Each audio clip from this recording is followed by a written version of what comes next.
আজকে আমি আবার একটি নতুন রেসিপি নিয়ে চলে এলাম। 1 কাপ গমের আটা দিয়ে কতগুলো নাস্তা রেসিপি। দেখুন কি সুন্দর মুচমুচে, আর খেতেও খুব দারুণ লাগে। দেখুন দেখুন এখানে নিয়েছি আমি আটা, আর আমাদের বাড়ির শয়তান মেয়ে দেখুন। আর এখানে দিয়ে দিলাম আমি কালা তিল, আর এখন দিয়ে দিলাম আমি সামান্য জোয়াইন,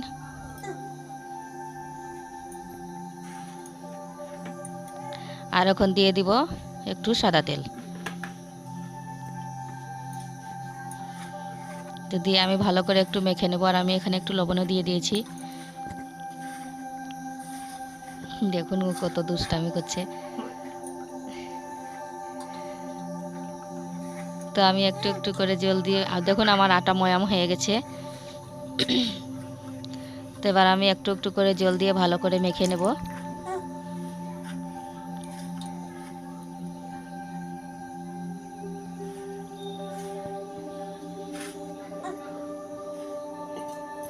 তো এখানে আমি একটু একটু জল দিয়ে আটাটাকে ভালো করে ডো বানিয়ে নেব।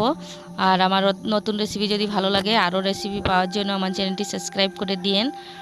আর আমার রেসিপি কেমন হয়েছে কমেন্ট করে জানাবেন। আর যেখান থেকেই দেখছেন আমার ভিডিওটি লাইক দিয়ে দেখে নেবেন। তো দেখুন আমাদের বাড়ির সবচেয়ে বড় অতিথি। তো আমার দেখুন আটা মাখানো হয়ে গেছে এখানে। তো এখানে দিয়ে দিলাম আমি 2টার মতো পেঁয়াজ নিয়েছি, আর আমি আলু আগেই সিদ্ধ করে রেখেছিলাম। আর ওখানে দিয়ে দিলাম আমি স্বাদ মতো লবণ, আর দিয়ে দিলাম আমি বাখর পাতা, আর দিয়ে দিলাম কাঁচামরিচ। তো দিয়ে আমি ভালো করে আগে মেখে নেব আলুটাকে। তো দেখুন এখানে আমি আটার ছোটো ছোটো লেচি কেটে নিয়েছি। তো এখানে আমি 2টাই লেচি কেটেছি, আমি বেশি কাটিনি। তো এবার আমি রুটির আকারে বেলে নেব বড় করে।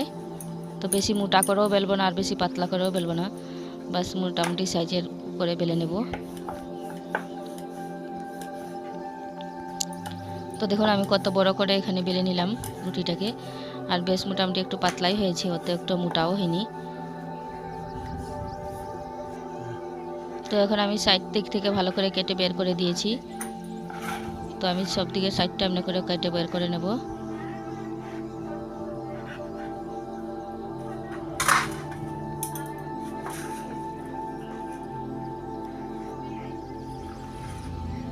আর এখন আমি দিয়ে দিলাম আলুর পুরগুলো। তো এখানে দিয়ে দিলাম আমি আলুর পুর। তো সব পুরগুলোকে দিয়ে আমি রুটি চারদিকে ভালো করে লাগিয়ে নেব। তো দেখুন আমি এরকমভাবে সব দিকে লাগিয়ে নেব রুটির।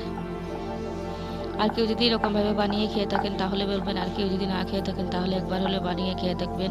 খুব ভালো লাগে খেতে, আর খুব সহজেই বানিয়ে খাওয়া যায়, কোনো ঝামেলা নেই। তো দেখুন আমি সব দিকে সুন্দর করে লাগিয়ে নিলাম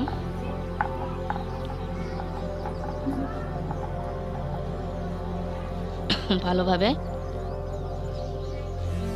তো আর আমি এখন বাড়তি জায়গাগুলো কেটে বের করে দেব।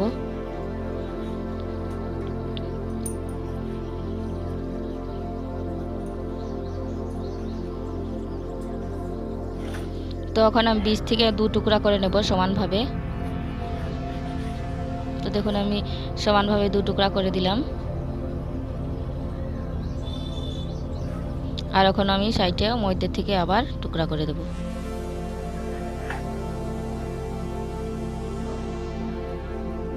তো এরকম করে আমি টুকরো করে নিলাম। আর এখন আমি এরকমভাবে লাগিয়ে দেব। এরকমভাবে সিম্পল করে আমি লাগিয়ে নিলাম দেখুন।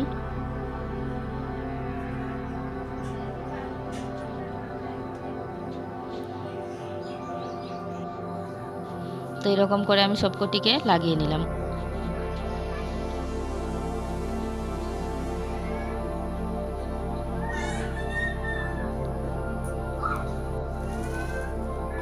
তো এখানে নিয়েছি আমি ময়দা 2 চামচের মতো।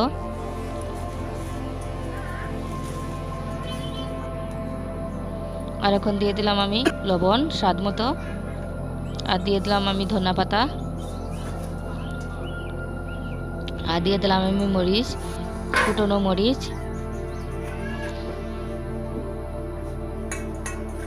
আর আমি এখন জল দিয়ে হালকা করে একটু মেখে নেব, পাতলা করে, বেশি ঘন রাখবো না।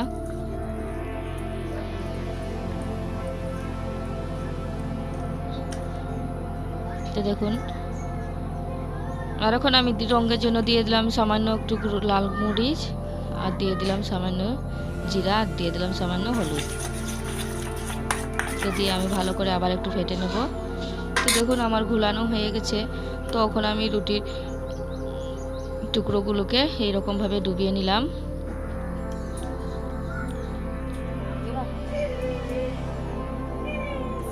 আর এখন দিয়ে দিব তেলের মধ্যে। তো আমি তেল আগেই গরম বসিয়ে দিয়েছিলাম, আর আমার তেলও গরম হয়ে গেছে।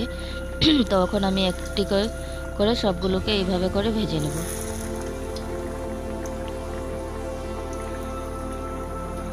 তো আমি সবকটিকে এরকমভাবে এখন বানিয়ে নেব। দেখুন,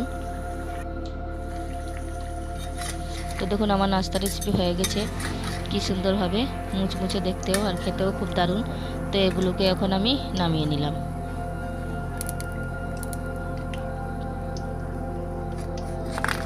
দেখুন কতগুলো হয়েছে। আর আমার রেসিপি দেখার জন্য সবাইকে অনেক অনেক ধন্যবাদ।